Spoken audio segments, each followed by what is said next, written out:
And I'm getting word in Yes. that our friend Eric has joined the Zoom call. Great. Eric, how we doing today? Oh, headphones. Yep. Hey, how you doing, guys? 1 second. There we go. Morning, Eric. How we doing? Hey, good morning, guys. How you doing?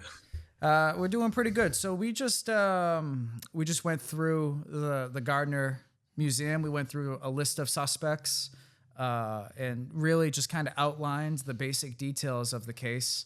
Do you want to introduce yourself to the audience who might not have watched the DB Cooper special we did last week? Sure, yeah. I'm somebody who, first of all, the name's Eric Ulis, of course. And check out my YouTube channel, folks. Well, Eric Ulis. all that stuff will be linked below. Just check that out because there's a lot of cool stuff there related to all this stuff. But yeah, I'm a guy who's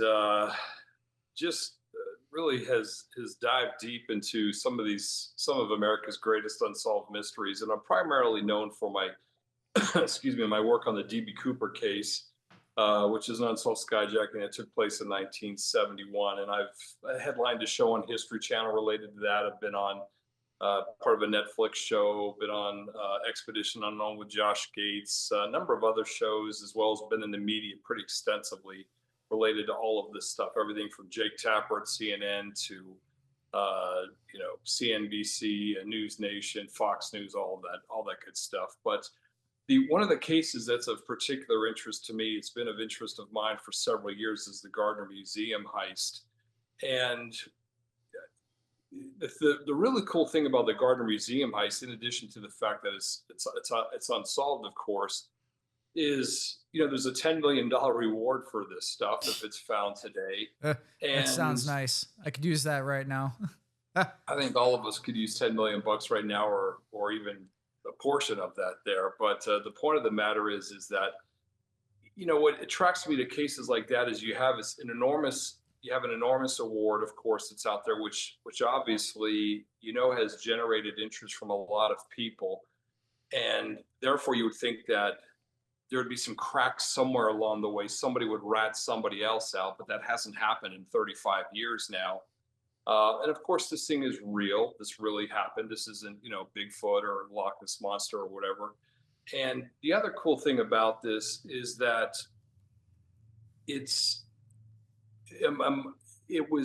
we know a lot. There are actually a lot of pieces to the puzzle here. It's not like somebody just showed up and the artwork's gone and you literally have nothing to work with. I mean, there's a hell of a story that's tied in with this, starting with when obviously the thieves were led into the museum by Rick Abbott. So, and it just kind of goes on and on from there. But I also think the one other cool really aspect or element of this is the FBI. It's sort of the relationship between the FBI, in particular Jeff Kelly originally, who's no longer the lead agent there in Boston heading this thing up, but also Anthony Amori at the Gardner Museum.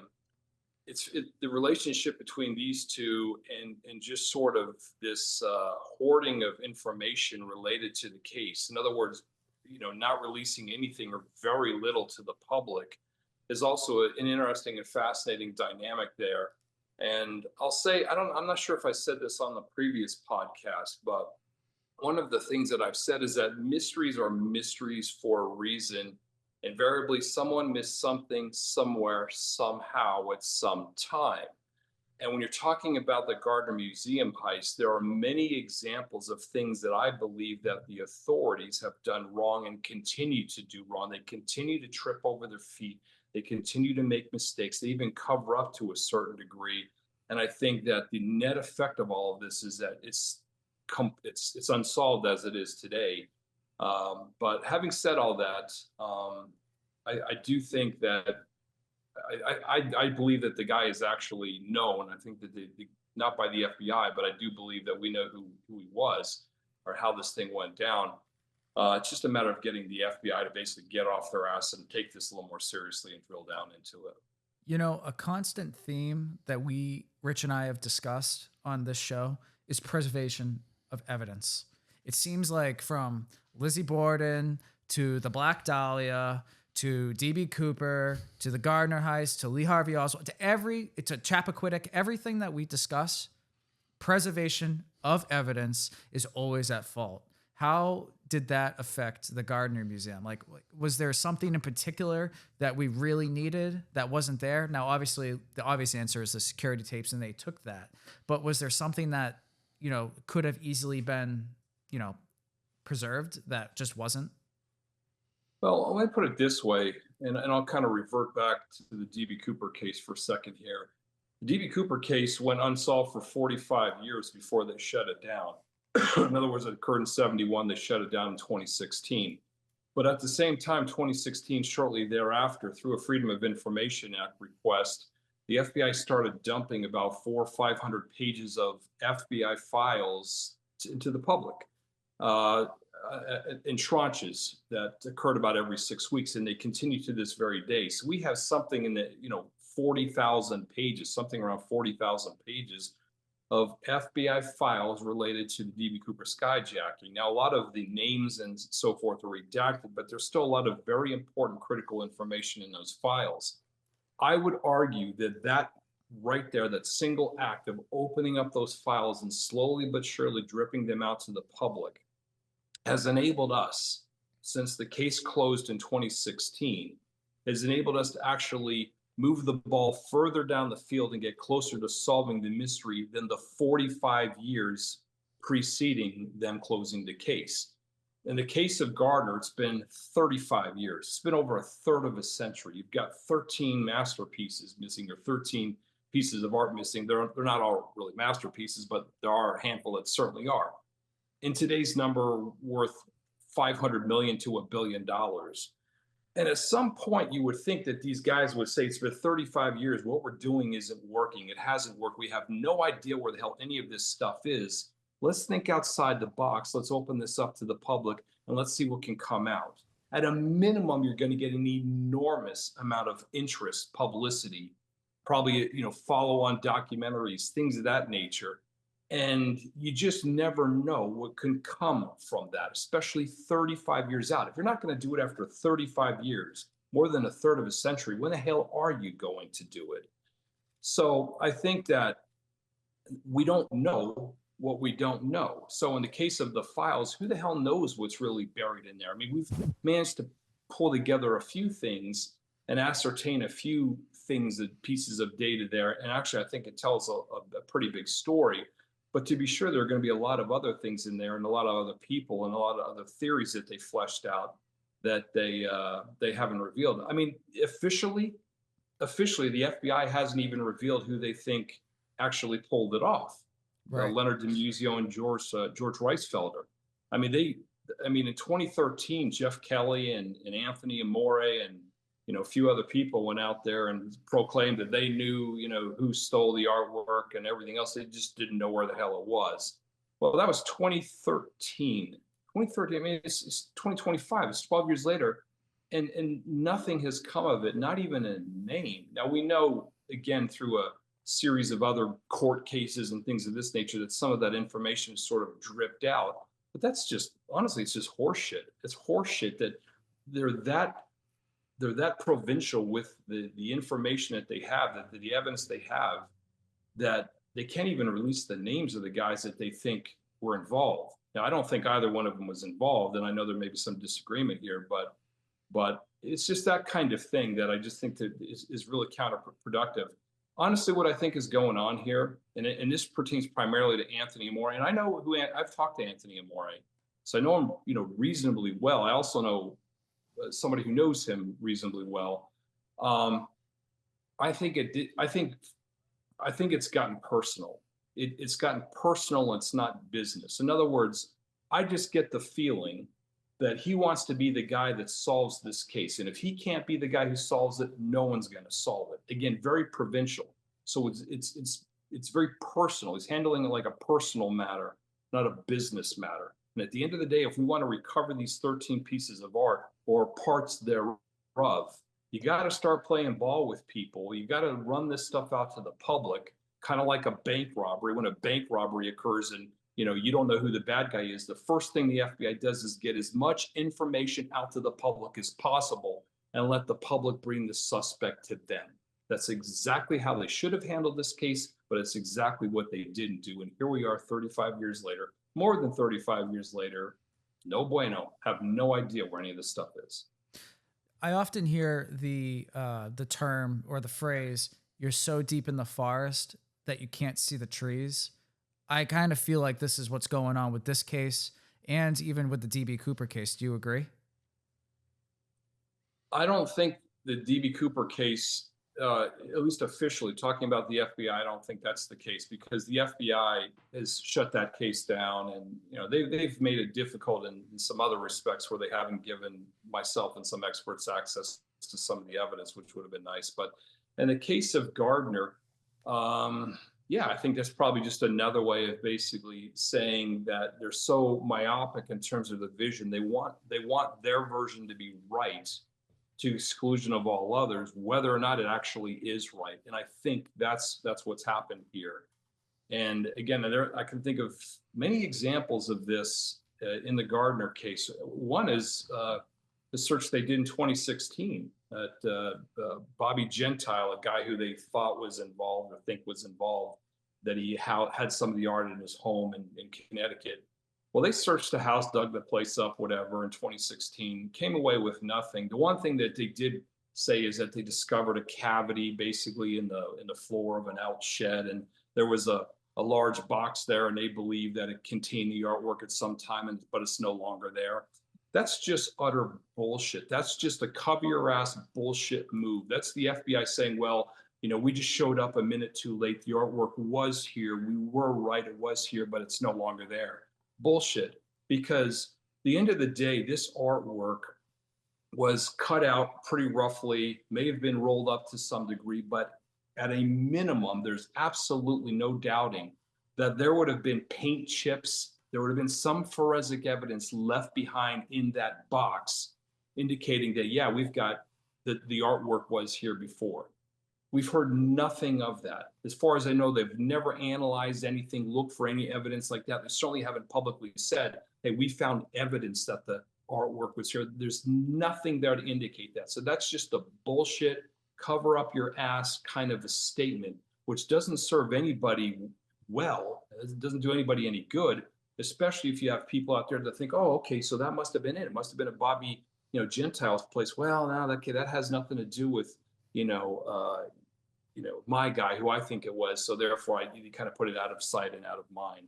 So in the case of like a Brian McDevitt or someone like that, who has absolutely no relationship to Gentile, there may be somebody who knows information or thinks it was McDevitt and thinks, oh, well, I know McDevitt wasn't involved with Gentile or the mob or whatever. So therefore, there couldn't be any connection. And I just think that that's just unfortunate. But it's a self-created, it's an unforced error, basically, on the part of the FBI. Sure. Rich, you're up. Yeah, good morning.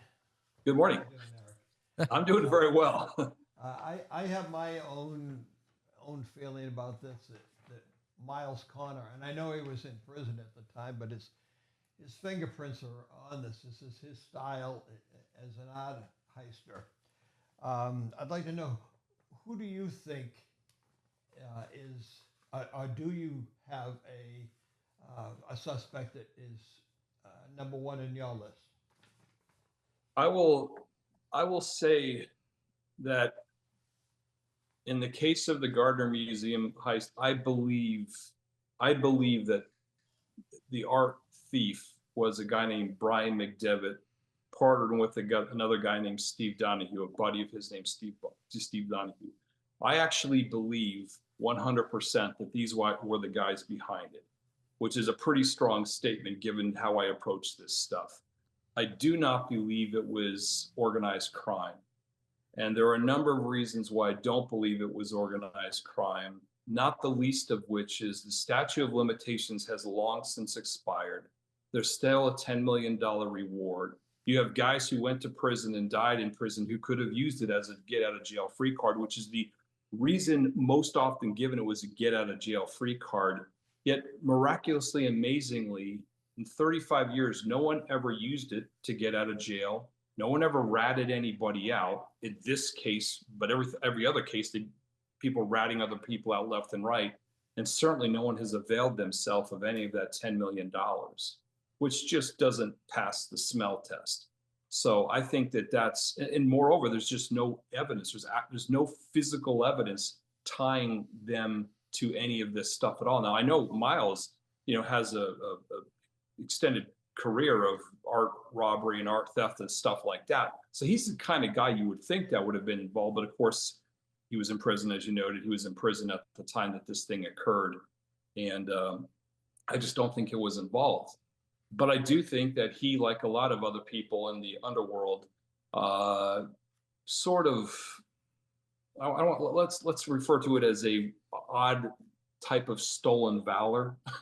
I think that a lot of times they act as if they know more than they do know. They sort of boast about being involved or knowing information that other people don't know, to basically make themselves look more badass in the organized crime community. So I think there's a lot of that type of thing that has taken place here in the Gardner Museum world, because thus far there's absolutely no evidence, not a shred of evidence that I'm aware of, that ties them materially to any of this, other than basically a pretty good story from Miles O'Connor and a few other people.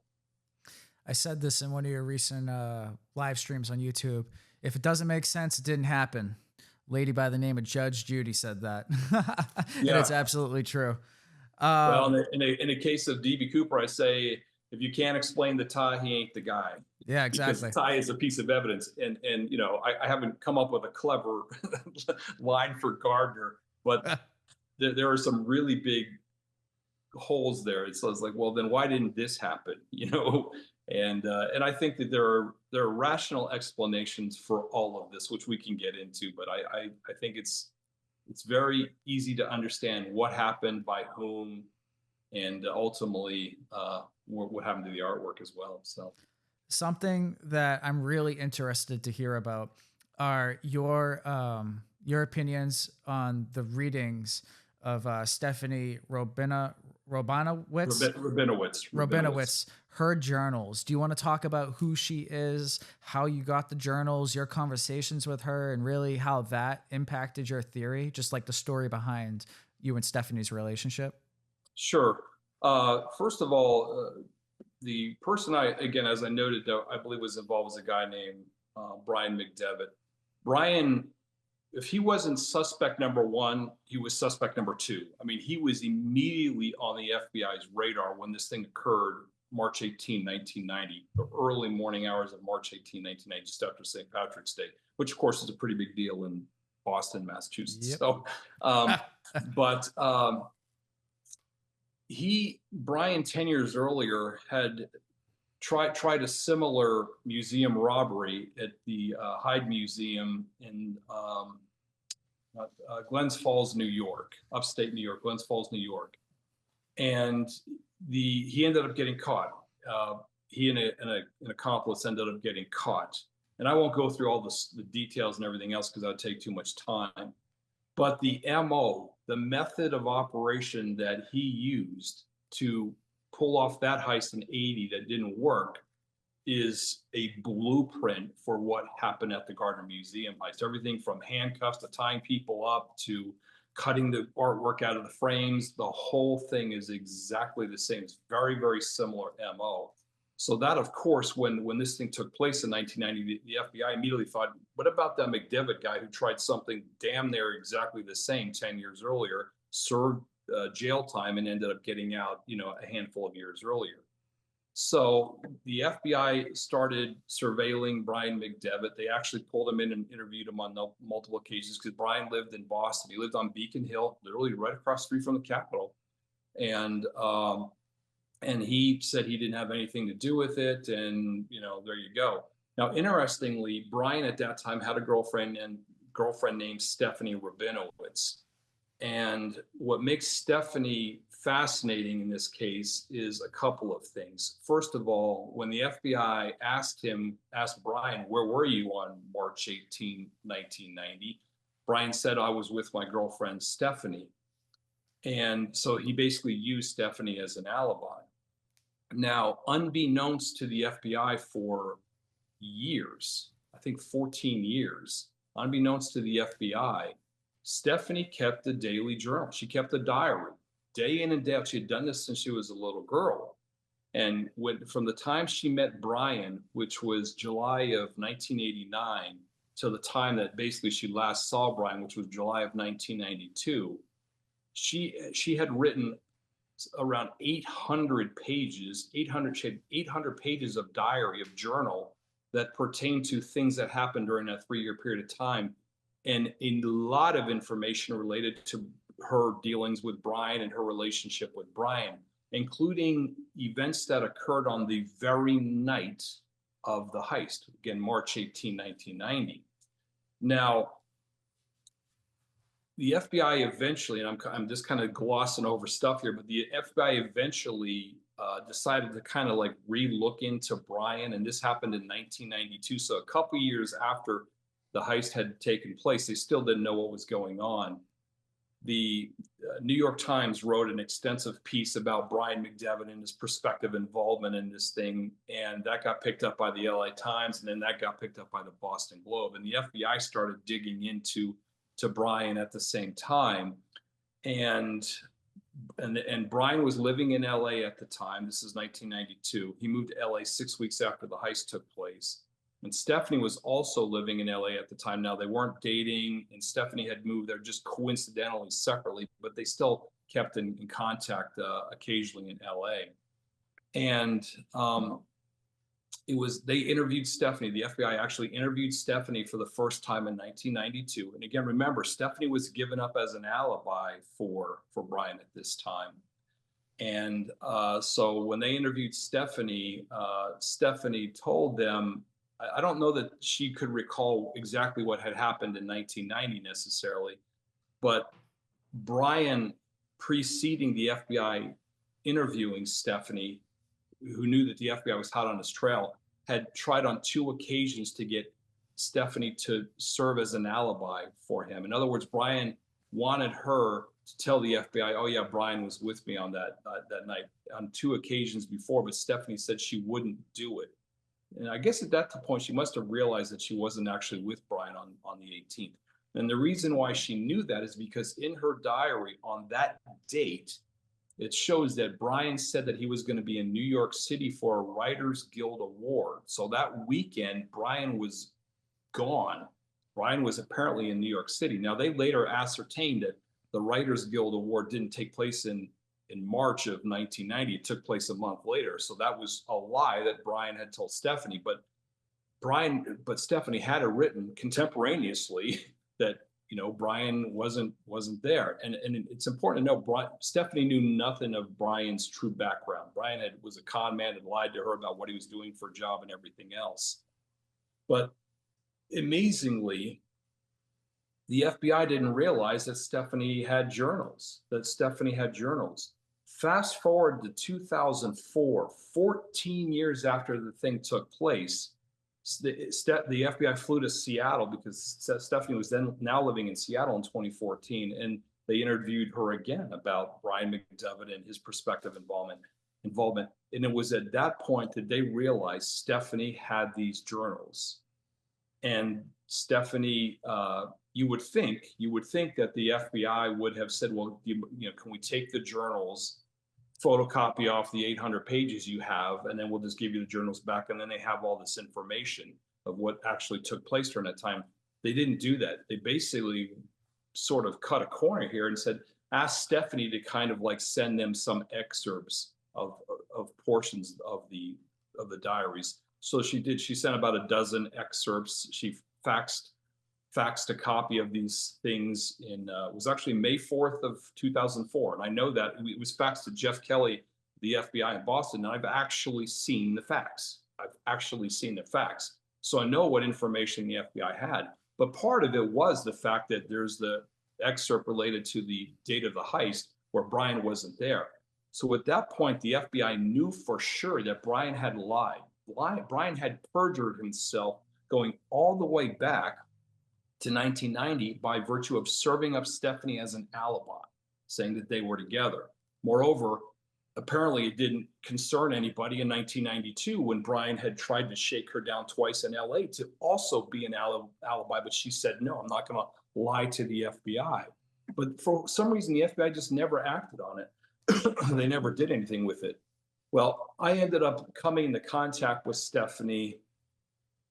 Gosh, it had to be, I don't know, maybe 2022 or 2021, something like that.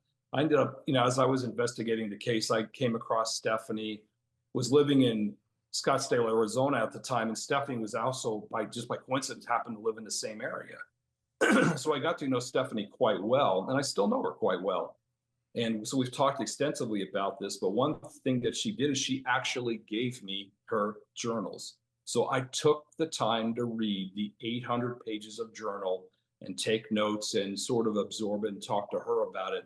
And there is a lot of stuff in there, that honestly, the FBI should know, but they don't know because they cut corners and didn't learn about it. They didn't dig into it. And I think that the journals tell a story, or at least tell a significant part of the story of what actually happened at the time of the heists and ultimately what happened to the artwork. Unbeknownst to Stephanie, because it's important to remember, Stephanie knew nothing of this, nothing. She's just keeping records, doing the diary, stuff like that. It's just years later when you look at it, we're like, wow, that's interesting. So, it's just a fascinating read. I think she ought to print those things and publish a book, to be honest with you. That would make a really good book. Hey, I'd buy it. I'd buy it. Yeah. If you got photocopies of them, I'd love to have them. Rich, what do you got? You got anything? Yeah. What do you think about Rick Abath? Do you think he had anything to do with it? Scapegoat, or so many of these art heists have an inside connection some way. Do you think he might have been an inside connection to Brian McDivitt? Absolutely. I do believe Rick Abath was involved. Now, I don't think he was some sort of like kingpin crime genius. I just think he was a guy that just got in over his head, basically, and somehow got strong-armed or muscled into assisting, and that's what happened. So I'm convinced of that. Part of the reason why is because one of the pieces that's missing, Shea Tortoni, or Manet, called the Shea Tortoni, was stolen from the first floor Blue Room. And there were motion detectors that recorded the movements of the thieves, the full 81 minutes that they were in the museum that night, the two thieves. And Rick Abath was the only person, according to the motion detector evidence, that was in that room. So the only person that could have taken the Shea Tortoni was Rick Abath. Moreover, if you follow the movements of Rick, he went to the roof shortly thereafter for less than a minute.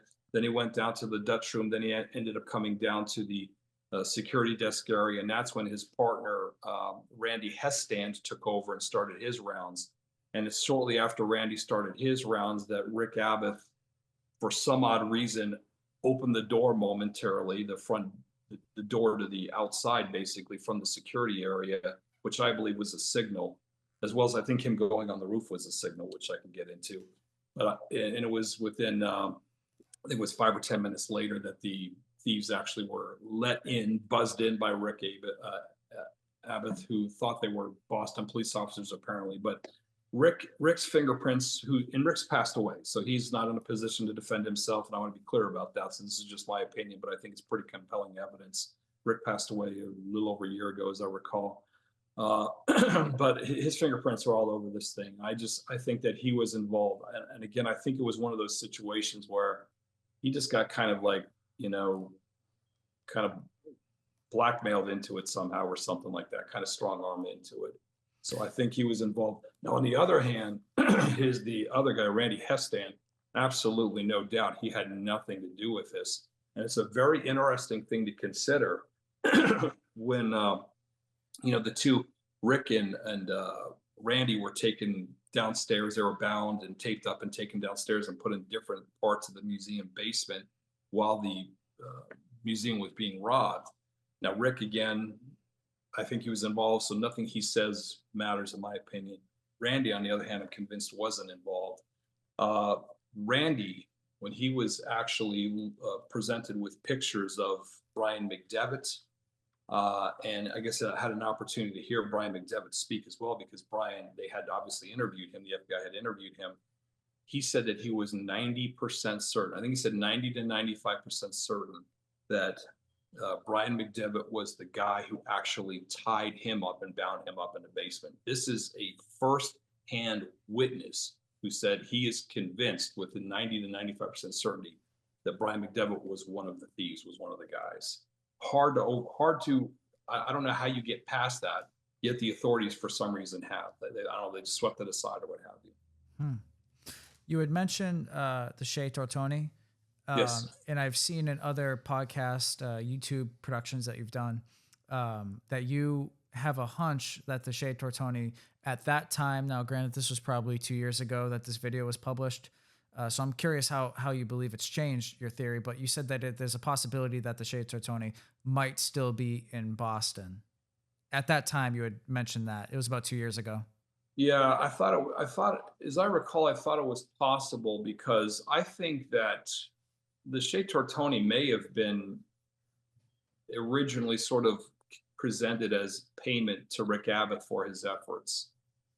So I think the Tortoni was kind of segregated from the rest of the artwork in a way. Why do you think that?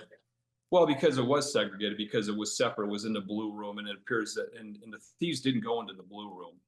And then also the frame ended up on the frame for the artwork was cut out. The painting was cut out, and the frame for that ended up on the security director's chair, kind of as an FU.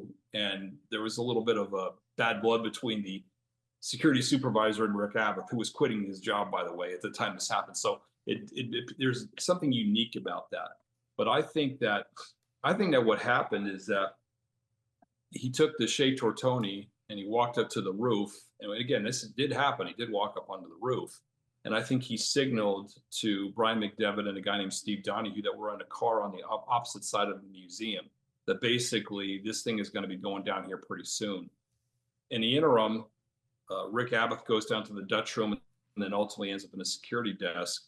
At that time, I believe Brian McDevitt and Steve Donahue go to the other side of the museum, near the entry of the museum, and park the car and wait for the second signal that it's game on.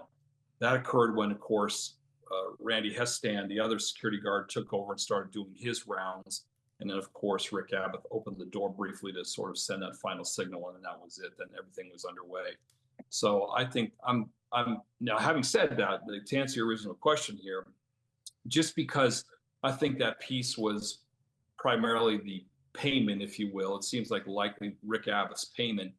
I've theorized that maybe it got separated at some point. Maybe Rick actually collected it and it was somewhere else. It was sort of somewhere else in the New England area, because Randy, or rather Rick, lived in New England. He didn't move anywhere. I mean, he ended up in Vermont. I believe it was Vermont or New Hampshire. I think it was Vermont. But either way, so that's what I thought. Now, in retrospect, as I've looked at it more closely over the last couple of years, I think Rick just got basically, I think he got taken.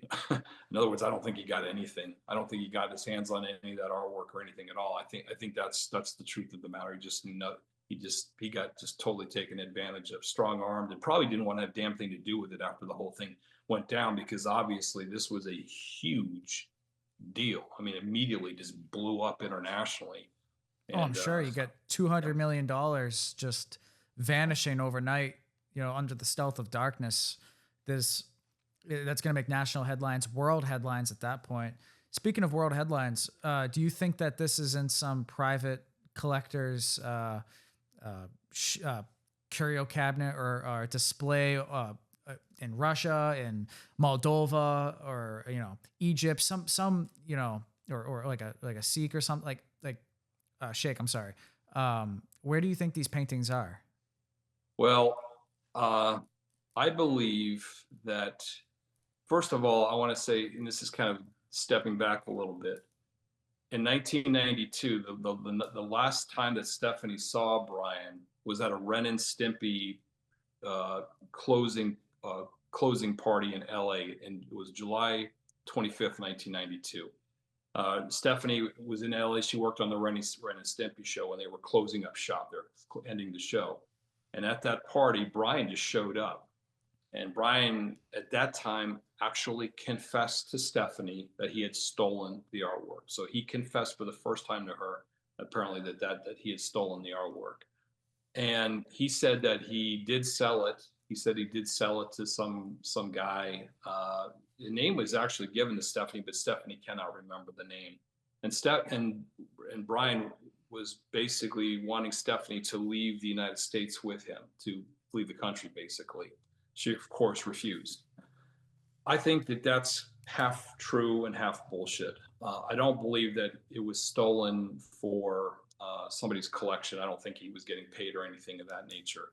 What I do believe happened is that Brian's good friend, Steve Donahue, lived in Jamaica.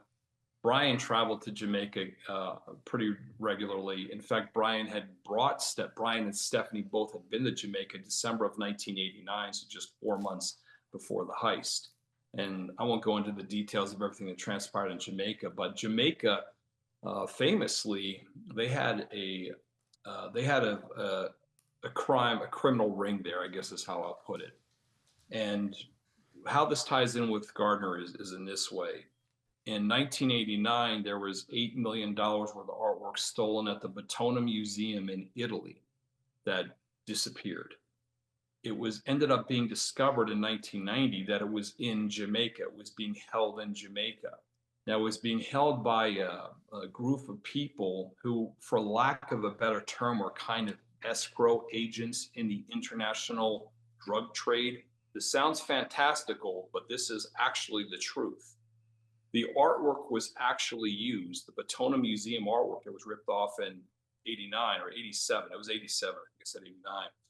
That was used as collateral for a large shipment, a large drug shipment. So these guys in Jamaica were kind of the escrow agents, basically, for lack of a better term, holding the collateral. Well, they got busted. They got busted literally like 35 days after the Gardner Museum heist. It was literally a month later that the whole thing got busted. People got arrested. The artwork was recovered, and it all just kind of blew up. I believe that Brian and his buddy Steve Donahue had connections with these bad guys in Jamaica. And I believe that Brian and Steve Donahue intended to do the same thing. I think they intended to basically get into the international drug trade, servicing the Los Angeles area. And I believe that their idea was to steal a bunch of artwork, hand it off to the escrow agents as collateral to take a shipment to start dealing in the LA area. But things went sideways because their escrow agent was suddenly out of business a month later. It was just bad timing, basically, for Brian. So I think he was stuck with this, holding this stuff. I think they were stuck holding this stuff and didn't know what to do with it. Now, ultimately, I'm kind of fast forwarding because there's evidence to this, and there's people that I've talked to that knew Brian and Ellie at this point and everything else. But I think it's very clear that what ended up happening is when the gig was up, when it all kind of blew up, his seller was gone, or his buyer was basically gone, or the escrow agent was gone. Plus, the FBI is breathing down his neck at the same time, 1992, or shortly thereafter, before then. I believe that Brian ultimately destroyed the artwork, burned the artwork in a Hollywood Hills home that he was renting at a large rock fireplace. I believe that all of the artwork, well, the 11 sketches and paintings were all burned in there. Now, the two bronze pieces, the Eagle Finial and the Chinese Coup, these are bronze. They're not getting burned in a fireplace. They're still out there somewhere. I don't know if they're chucked in the ocean or buried in the yard somewhere or what have you. They're still out there. But as far as the other artwork is concerned, I'm absolutely convinced that it was destroyed. And that is part of the reason why nobody, not Brian or Steve or anybody, has ever come forward and provided any kind of information. Again, long after the statute of limitations expired, why nobody's provided any information to collect any of that reward, because there's no artwork to come up with to cough up. I just think it's gone. Yeah, that's unfortunate. That Isabella's spinning in her grave as we speak about this right now. You had done some, I guess, chemical research on the ashes of the fire pit. I have a couple of pictures that you've posted so I can display them of the ash. That's just ash. And then the vinyl type adhesive that was discovered in I guess like the ash storage. What would you call that? Like the storage Yeah. container. What would you even call that? I don't know. Ah, Well, it's sort of like an ash chamber is what it is. okay. So I'll tell you, like, this is kind of interesting. So, and this is just kind of how I am. Like, I was in LA on some other separate business actually, and I knew Brian's address. I knew where he had lived before. Now, I should say Brian has passed away. He died in 2004, so he's no longer around. But so I was in LA, and I just decided that I'm just going to go to this house in LA, and I'm just going to knock on the door and introduce myself. So I literally show up at these people's door, knock on the door, and they answered the door, and I said, "Hi, my name's Eric Ulis. You're not going to believe this story, but here we go." And it's just like, I believe that he was involved with the Gardner Museum heist and all this. And as fate would have it, it was a young married couple. And the wife, gosh, I think at the time I met her, she had to be somewhere in her late 20s or 30s, something like that. Husband about the same age. But as fate would have it, she was from Boston. So Oh, wow. she knew of the story, and like they're like dumbfounded. I'm like, yeah, this place was, the place where Brian McDevitt lived, and I think the artwork was here, and all this other kind of stuff. So they actually let me in, and I talked with them for a while, and then I came back at a later date with Stephanie Rabinowitz, who had been to the house. Stephanie had actually visited Brian at that house when they lived there in '92, and what I was particularly interested in was the fireplace, because I believe that the artwork was burned there, because Brian, who passed himself as a screenwriter, basically came up with a story. What am I trying to say? A screenwriter, a script. Yeah, there we go. Script slip on mine. He came up with a script that essentially talked about art thieves who ripped off the artwork. They kind of were shocked that they were successful. They were in over their heads, and ultimately they had to burn the stuff in a cave. Which the whole script, I think, is basically a telling of what basically happened at the Gardner Museum heist.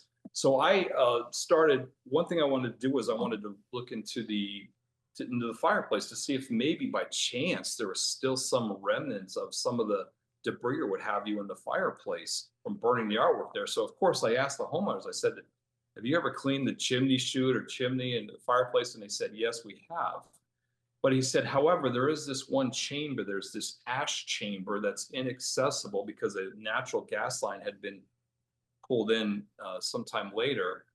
There's this ash chamber that may still have some ash in there. And what the ash chamber basically was is you have the big fireplace, and in the back bottom floor of the fireplace, there's this metal flap that you open up, and you would sweep all the ash into that hole in the back of the fireplace, and it would fall down into a chamber. And then outside on the back of the house, you could open a metal door, and you could just take all the ash and take it and throw it away. So you don't have to traipse it through the house, basically. So as it is, so I went there and I pried open the ash chamber, and sure enough, the ash chamber was full of ash and other very odd debris, this kind of like vinyl kind of stuff. I don't know how to describe it. It's very odd. I've got some pictures, which I'm sure you can put up there. Sure. But my immediate thought was this could actually be remnants of the artwork. And this vinyl stuff could have been something that was put on the front of the artwork to cover it up or conceal it or what have you. But one way or the other, I'm like, how does this stuff end up here? Like, people burn wood in a fireplace. What is this vinyl stuff? What is all this crap in here? So I pulled it out, and I had it analyzed by a guy named Tom Kay, who's he's a well-known scientist guy who's actually done a lot on the D.B. Cooper case. So of course I know Tom very well. And I said, "Hey, Tom, I got to send you some of this out, take a look at it." So he did analyze it with an electron microscope that he has. Now, it's not like super high, like state-of-the-art kind of analysis, but it's pretty thorough. As far as the vinyl stuff, yeah, that's just kind of like a vinyl. It's like a plastic kind of vinyl, carbon type of thing. We don't know what it's used for. It's your guess is as good as mine. It appears to be, from what I can tell, it appears to be something that was maybe had an adhesive or stickiness on one side, but not on the other. Maybe, for example, if you're like transporting a mirror, something delicate like that, you could apply this to the mirror, that would keep the mirror kind of pretty well protected from getting scratched or broken or anything else. Then you just peel it off when you arrive at your destination. So it appears to be something like that. So I thought maybe perhaps they use it to cover up the artwork. But the ash itself was basically inconclusive. There'd have to be a much more comprehensive analysis done of the ash, because in particular, what I was looking for was lead and mercury, because they used a paint that had lead back then, back in at the time this Rembrandt was painting and so forth. Also, they used a thing called cinnabar, an element, or it's a concoction called cinnabar, an element basically called cinnabar. And a cinnabar has mercury in it. So even if you burn this stuff up in a fireplace, you should still have traces of mercury and lead, which are metals, of course, aren't going anywhere anytime soon. And that's my whole idea, was to try to see if there was any lead or mercury in there, because if there is, one has to ask, well, what is mercury and lead doing in the ash in the fireplace? That it would seem to be a pretty strong indication that artwork had been burned there in the past, even though at this point it's 30 years earlier. But thus far, it's inconclusive. I'd love to partner with a production house in LA and actually do a comprehensive documentary on this, and actually really go in and test this stuff hardcore level. Do you still have it? The ash? Do you still have it? I do. That's and cool. I still have, and of course I still know the homeowners and everything else. And I talked to them about going back again and really kind of taking through, because I took only a portion of the ash out. I didn't take all of it out. So, but yeah, I do still have it, and it's something that would be terrific to get analyzed by Macron Labs or somebody like that, to see what they could come up with, to see if we could come up with anything. At the end of the day, I don't know that we would come up with a fragment, an unburned fragment. That would be terrific if we came up with an unburned fragment. Could you that's imagine? Clearly like a piece of canvas or something. And who knows, maybe that's there. I don't know. But, I'm kind of thinking more in terms of, there's probably some sort of accelerant thrown on it, was all burned up, and there you go. But I'm convinced that stuff was destroyed. It was destroyed probably not too long after the heist took place, in 1990, just within a month or a few months after the heist took place, because of everything that went down in Jamaica and the FBI breathing down Brian's neck and interviewing people and everything else. And I think, sadly, that's what happened. I just don't think we're ever going to see any of that stuff again. Now, the Chinese coup and the bronze finial notwithstanding, it is possible that those are discovered, because they should still be out there somewhere, but probably somewhere off the coast of LA or something, in the Pacific Ocean or a lake or something like that. Yeah, awful. I would love to see these paintings resurface. I'd love to see them end up in an episode of Storage Wars or something. They're just in some storage unit. One of them forgot to pay it. Boom, they're there. But that's just a dream world. I don't think that's ever going to happen. Rich, what do you got? You got anything? No, I don't have anything. I wanted to thank Eric for being with us today. This has really been enlightening, and thank you again. Yeah, Eric. I'm sorry. I'm sorry that my theory isn't more optimistic, but I think it's the truth. I think that's what happened. I'm convinced that's what happened. There's some version very close to that. And like I said, from my perspective, it would be nice if the FBI, because this is still an open case in Boston, it would be nice if the FBI took this a little bit more seriously, and they actually looked at the ash and the fireplace and talked to some of the people that I've talked to. I know they have talked to some of them, and some of this information they have, but I think that it would be nice if they would be willing to play ball and do that. But I have a feeling that, they put themselves out there publicly in 2013 saying they know what happened. They think that the artwork ended up in Philadelphia and was, shipped off somewhere else. I mean, it basically bragged about that being the story.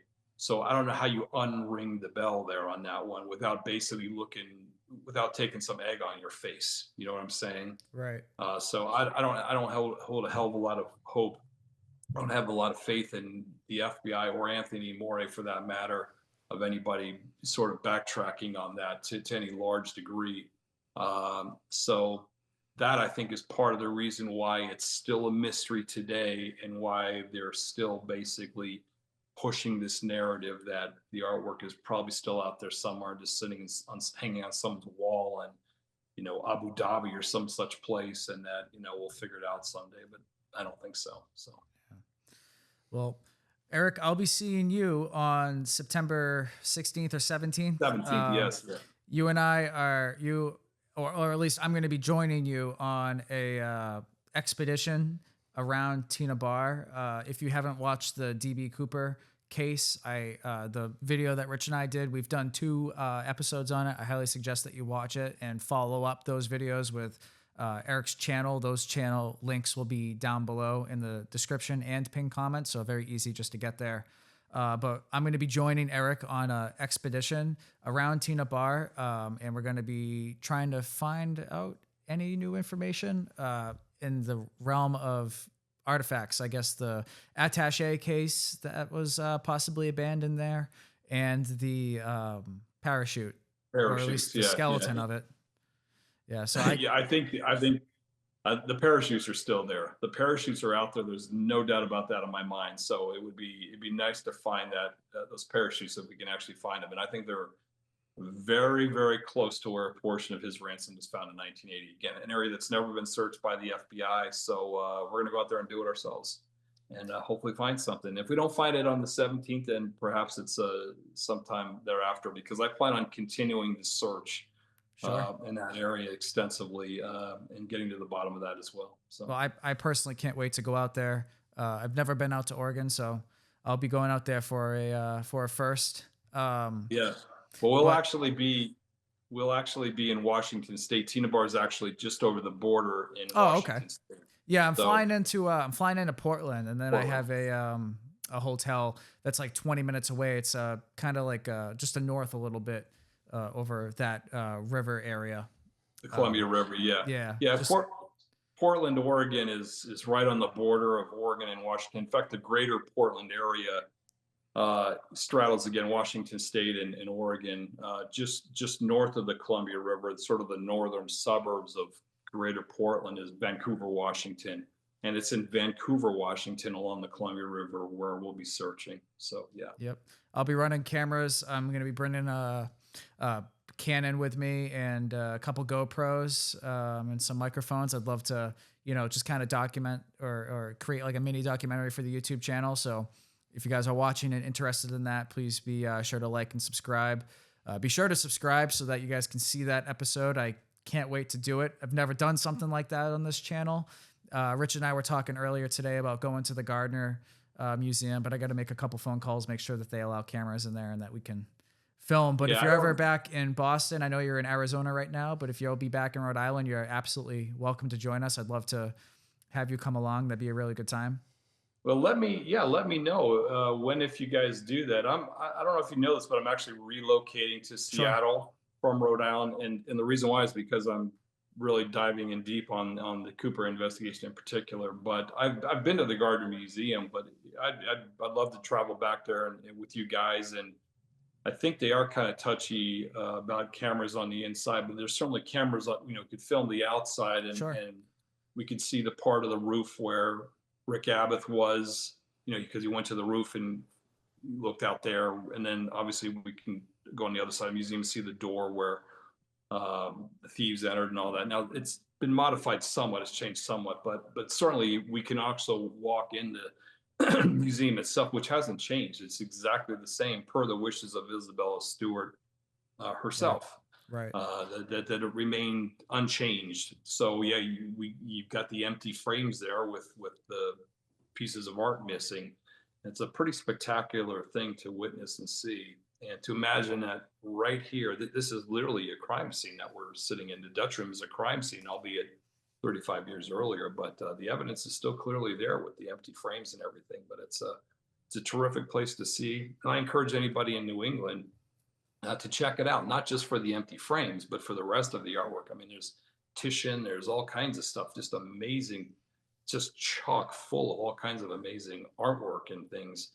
And it's a gem there in the Boston area, and it's a shame that these pieces are gone. And I'd love to be the guy, as well as a lot of other people, I'm sure, to recover it. I know that they would love to see that, but at least as far as I'm concerned, I'm convinced that that'll never happen. So. Yeah.